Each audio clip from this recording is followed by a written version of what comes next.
ایک خاوند گھر سے نکلا ہے تو بیوی کو کہہ گیا ہے جب تک میں واپس نہ لوٹوں گھر سے نہ نکلنا.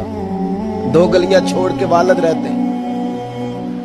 2 گلیاں چھوڑ کے بیوی نبی کریم صلی اللہ علیہ وسلم کی بارگاہ میں پیغام بھیجتی ہے, کہتی ہے خاوند حکم دے گیا تھا میری بغیر اجازت گھر سے نہ نکلنا.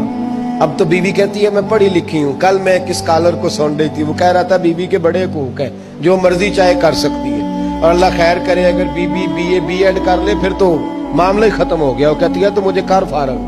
خاوند جہاد پہ چلا گیا, کسی سفر پہ چلے گئے, کہہ گئے میری اجازت کے بغیر گھر سے نہ نکلنا. والد بیمار ہو گئے. خاتون حضور کی بارگاہ میں پیغام بھیجتی ہے, کہتی ہے یا رسول اللہ خاوند حکم دے گیا تھا گھر سے نہ نکلنا, والد بیمار ہے, کیا حکم ہے؟ نبی پاک نے فرمایا چاہے تو جا سکتی ہے پر خاوند کی اطاعت کرے گی تو اس کے لیے زیادہ بہتر ہو جائے گا.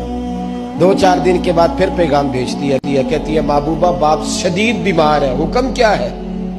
نبی پاک علیہ الصلوۃ والسلام نے فرمایا چاہے تو جا سکتی ہے, کیونکہ حضور شارع ہے نا, مختار ہے شرعی معاملات میں, کسی کو چاہے تو کسی چیز کی بھی اجازت عطا فرما سکتے ہیں. فرمایا میں اجازت دیتا ہوں جا سکتی ہے پر خاوند کی اطاعت میں رہے گی تو اس کے لیے بہتر. حد ہو گئی بھائیو, حد ہو گئی. عرض کرتی ہے حضور باپ انتقال کر گیا ہے, باپ انتقال کر گیا, بیٹی ہوں کیا کروں, رہ نہیں سکتی.